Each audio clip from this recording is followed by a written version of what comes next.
तय किया है।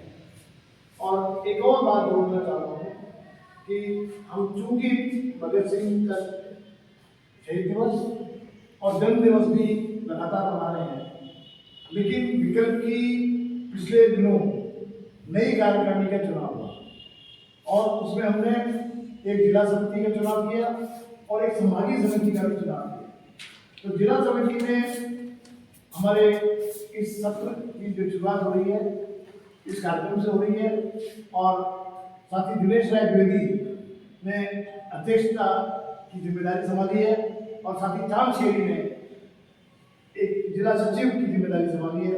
मैं इन दोनों को इस कार्यक्रम के लिए आयोजित किया है, मैं सहयोग कर रहा हूँ इनको और निश्चित रूप से उम्मीद ये करते हुए कि आने वाले वर्षों में आने वाले दिनों में हमें विकल्प की ओर से साहित्य कला की और भी जो विधाएं हैं, साहित्य की, कला की, विचार की, संगीत की, गीत की, वो भी विकसित होंगी मुझे उम्मीद है इस टीम से। और मैं अब सबसे पहले साथी राजमल शर्मा जो मुहिम संस्था साहित्यिक सांस्कृतिक चलाते हैं और हमारे बहुत अच्छे बेहतरीन साथियों में से हैं और खास तौर से इनका जो अध्ययन है वो वैज्ञानिक समाजवाद पर और वर्तमान जो क्रांतिकारी परिप्रेक्ष्य है उसमें आपका अध्ययन है। मैं चाहूँगा कि आप आज के समय में भगत सिंह की ये जो आज हम मना रहे हैं वो कितनी सार्थक है, क्यों जरूरी है और उस पर एक वक्तव्य आप देंगे। उसके बाद कार्य गोष्ठी प्रारंभ होगी, उसका संचालन मैं दूसरे साथी को सौंपूंगा। साथी राजशेखर कुमार शर्मा जी बता रहे हैं और अपना वक्तव्य देंगे।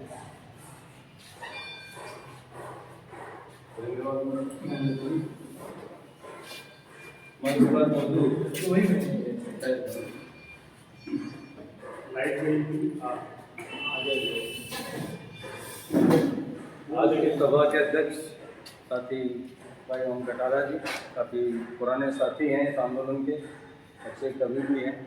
मंच पर विराजमान सभी प्रबुद्धगण, आप लोगों का जो अनुभव है उसके मुकाबले मेरा अनुभव बहुत ही कम है, लेकिन भाई महेंद्र जी ने एक जिम्मेदारी आयत की है।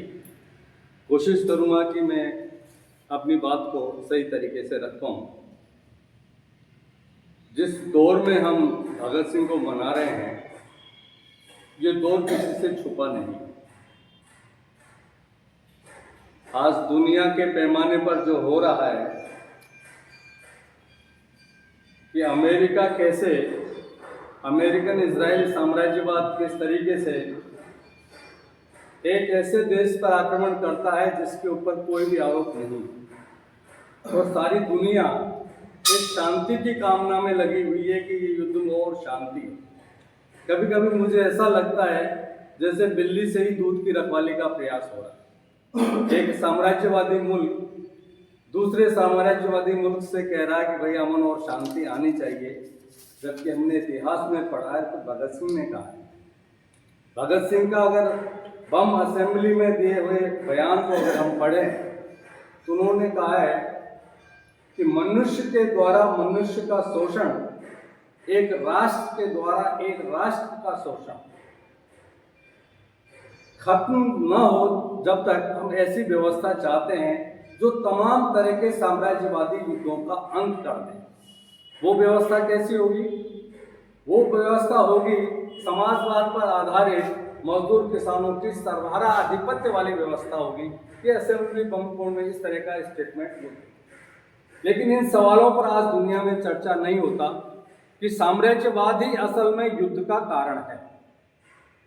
वो कोई ऐसा व्यक्तिगत कारण नहीं है जिसको धर्म आधारित युद्ध के तौर पर आज जमाने के सामने पेंट करने का प्रयास किया जाए। असल में बाजारों की जरूरत, हथियारों की बिक्री की जरूरत, साम्राज्यवाद की जरूरत है, आम आवाम की जरूरत नहीं है जिसको उसके ऊपर युद्ध थोप दिया गया है। निहत्थे बच्चे, बुजुर्ग, अस्पताल, क्या चीज को उन्होंने नेस्तानाबूद न किया, तब उनको दुनिया के अंदर लोकतंत्र नहीं दिखाई देता। ऐसे दौर के अंदर भारत जैसा मुल्क जो दुनिया के अंदर कभी बैलेंसिंग पावर हुआ करता था, आज खामोश कोने में बैठा हुआ। और हम अंदर की हालत करें तो ये मुद्दे हाशिए पर चले गए। आज केसरिया ध्वज पताकाएं और केसरिया गमछा ही हमारी प्राण प्रतिष्ठा जैसा बन हो गया है, ऐसा प्रसारित हो गया। इस दौर के अंदर भगत सिंह को याद करना बहुत जरूरी है। भगत सिंह ने कहा था कि जब समाज को प्रतिक्रियावादी शक्तियां कब्जे में ले लेती है तो समाज को पीछे की ओर ले जाने का प्रयास होता है। ऐसे समय में एक क्रांतिकारी स्पिरिट पैदा करने की जरूरत होती है ताकि इंसानी रूह में हरकत पैदा हो सके। वही हरकत को पैदा करने के लिए आज हम चाहे मुट्ठी भरी सही लेकिन इस जगह पर जमा है, जो इस चीज को मानते हैं कि मौजूदा समाज व्यवस्था के अंदर ये जो कुछ हो रहा है, ये जो अन्याय और जुल्म हो रहा है, इसको और बर्दाश्त नहीं किया जा सकता। बदलाव आना चाहिए, परिवर्तन आना चाहिए, लेकिन कोई भी परिवर्तन मनमाना नहीं हो सकता। किसी समाज की बुनियाद के अंदर कोई परिवर्तन कोई भी चाहे वैसे नहीं हो सकता। इसलिए भगत सिंह ने इसको बारीकी से अध्ययन किया कि अगर बेहतर समाज चाहिए तो कैसा समाज चाहिए। वो इस नतीजे पर पहुंचे कि वैज्ञानिक समाजवाद के अलावा दुनिया के सामने कोई विकल्प नहीं है जो किसी की मनवांछित इच्छाओं पर निर्धारित न होकर के एक वैज्ञानिक नजरिए से आए।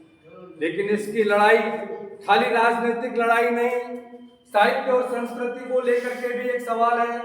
आप देखेंगे भगत सिंह के जीवन के अंदर विशुद्ध राजनीतिक लड़ाइयां नहीं। वो उन्होंने ये कहा है कि क्रांति की तलवार विचारों की शान पर तेज होती है, बम और पिस्तौल क्रांति नहीं लाते। अगर विचार पहले न हो, शार्प न हो, तब तक इस लड़ाई को हम नहीं लड़ सकते। और समाज के अंदर जितनी भी क्रांति हुई है उसमें यह भी माना गया है कि समाज की सांस्कृतिक क्रांति राजनीतिक क्रांति की अग्रगामी हो। आप देखोगे भारतीय आजादी आंदोलन के इतिहास में जितने भी नायक हुए हैं उसमें से अधिकांश या तो साहित्य प्रेमी थे या खुद साहित्यकार थे, ना तो गीत लिखते थे ना तो कविता लिखते। फांसी पर चढ़ने के दौरान जेल के अंदर भी जिस गीत को गाया जाता था वो भी एक कितना इम्पैक्ट उस समय, मेरा रंग दे बसंती चोला आपने सुना होगा, या सरफरोशी की तमन्ना अब हमारे दिल में है, देखना है जोर कितना बाजुए गाते। लिखा किसी ने, गाया किसी ने, इम्पैक्ट किसी पर हुआ, कितना जबरदस्त प्रभाव इसने रखा उस दौर के। भगत सिंह खुद शायरी करते, बहुत अच्छे शायर ना कहो आप, लेकिन जो वो लिखते थे, एक अकबर इलाहाबादी का एक शेर है कि इश्क को दिल में जगह दे अकबर, इल्म से शायरी नहीं आती। ये इश्क किसके प्रति है? परवरदिगार के प्रति है तो आपकी शायरी का रुख उधर चल जाएगा। वतन के प्रति है तो देशभक्ति पर चला जाएगा, और अगर इस देश के मजलूम मजदूर किसानों पर है तो इंकलाब का पर्याय बन जाएगा।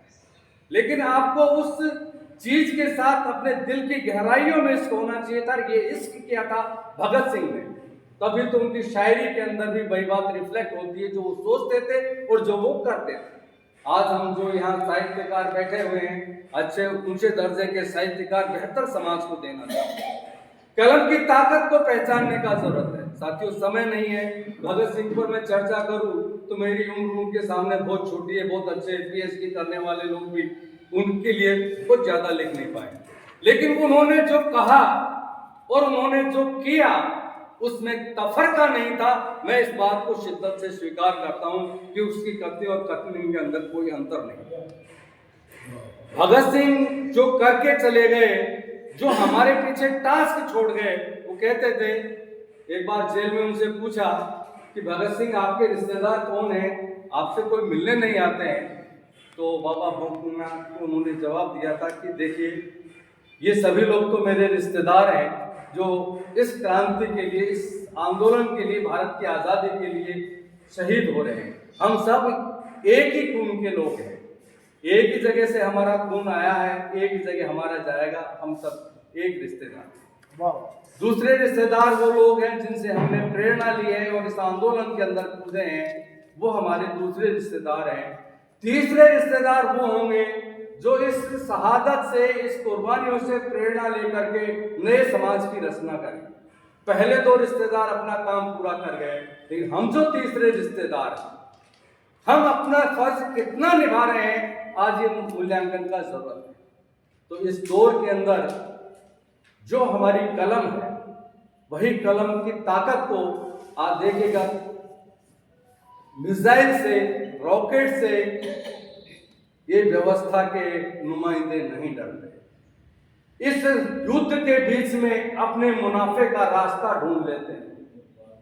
किस तरह रिफाइनरी डालनी है, कौन देश बर्बाद होगा, उसके अंदर मुझे क्या हिस्सेदारी मिलेगी, उनका चिंतन यहाँ पर है। लेकिन इसके बीच में एक नन्ही सी चिंगारी, जिसको हम लेखनी कहते हैं और कलम कहते हैं, उसका मुकाबला वो नहीं कर पाती। एक छोटे से राइटर इंदो, एक कार्टूनिस्ट तक से भी इतना डर लगता है कि उसको जेल में डाल दें। ये डर तलवार का है। और इस मौजूदा सियासत ने, एक शेर था किसी जमाने में कि न तीर निकालो न तलवार निकालो, जब दुश्मन हो मुखातिब तो अखबार निकालो। वो दौर था कि अखबार से ये लोग डरते थे, लेकिन आज मीडिया की हालत ये कर दी है कि वहां आपकी आवाज नहीं, अभी आवाज है तो साहित्यकारों की कलम के अंदर है। अगर वो बिक गया तो फिर इस दुनिया को कोई बचाने वाला नहीं। तो हम जो यहाँ बैठे हुए हैं, जो काव्य सृष्टा हैं, जो साहित्य की रचना करने वाले लोग हैं, उनके कंधे पर भगत सिंह के अधूरे सपने को पूरा करने का एक बहुत बड़ा जिम्मेदारी है। साथियों, मैं महसूस करता हूँ कि आज के दौर के अंदर जो स्थितियां राजनीतिक आर्थिक देश की बनी हुई है, जहाँ सिर्फ ये कहा गया है कि सब खामोशी से देखते रहो, आवाज नहीं होनी चाहिए, उफ नहीं होना चाहिए, ऐसे में ही साहित्य उठ करके खड़ा होता है, जो दबी जबान से नहीं, ऐलान जंग के साथ इन हुक्मरानों को चैलेंज देने का काम करता। साथियों, भगत सिंह 23 साल की उम्र में शहीद हुए, 23 साल कुछ महीने। उनके जीवन के अगर उसको देखो तो मुझे लगता है कि उम्र कोई माने नहीं रखती। मैं कितने साल जिया ये कोई माने नहीं रखता, लेकिन मैंने कैसे जिया ये बहुत बड़ा माने रखता है। उस 23 साल के आदमी से गांधी जी क्या और वायसराय क्या, दोनों ही डर गए। गांधी जी उनकी लोकप्रियता से प्रभावित होकर के एक लेख लिखते हैं, कल्ट ऑफ बम, और कहते हैं कि ये सही रास्ता नहीं है परिवर्तन। उसका 23 साल की उम्र में भगत सिंह जवाब देते हैं, बम का दर्शन लिखते हैं। वो पत्रकारिता भी किए, साहित्य की रचना भी किए, नौजवानों को भी जोड़े और हंसते हंसते फांसी पर भी चढ़े। हंसते हंसते फांसी पर चढ़ गए, ऐसा दुनिया के अंदर कोई मिसाल नहीं। केवल एकमात्र एक शख्स है भगत सिंह, जिसके बारे में दुनिया ये कहती है कि वो शख्स वास्तव में हंसते हंसते फांसी पर चढ़ा था। हिस्ट्री बहुत सारी है, बहुत सारी बातें करने का मन करता है, लेकिन समय की सीमा निर्धारित कर दी कि महेंद्र जी ने कि 5 मिनट से 10 मिनट से ज़्यादा बात नहीं रखना है। आज की स्थिति में मैं समझता हूँ कि हम इस इनकम्प्लीट जो टास्क है, जो जिम्मेदारी हमारे कंधे पर आयद है, हमारी क्षमता जो भी रहे, हम नहीं कर सकते बहुत ज़्यादा काम, तो एक तिनका उठा करके ही जाएं। वो एक कहानी है ना कि एक जंगल में आग लगी तो सभी जानवर बिदक करके भाग गए। एक चिड़िया उठी और तालाब से चोंच में पानी भर के और जंगल में डालने लगी, सब उसका मजाक उड़ाने लगे। एक ने रोक के पूछा, बोले भाई तेरी चोंच में कितना सा पानी आता है, क्या तू साथ को बुझा देगी? बोले नहीं, ये मैं जानती हूँ कि मेरे चोंच के पानी से इतनी बड़ी आग नहीं बुझेगी, लेकिन जब कल इतिहास लिखा जाएगा तो मेरी गिनती बुझाने वालों में होगी, खामोश बैठे रहने वालों में। तो खामोशी भी एक जुर्म है। साथियों, इसी के साथ मैं अपनी बात समाप्त करता हूँ। धन्यवाद नेह जी। इनकलाब जिंदाबाद, जिंदाबाद, जिंदाबाद। शहीद भगत सिंह, सुखदेव, राजगुरु अमर रहे।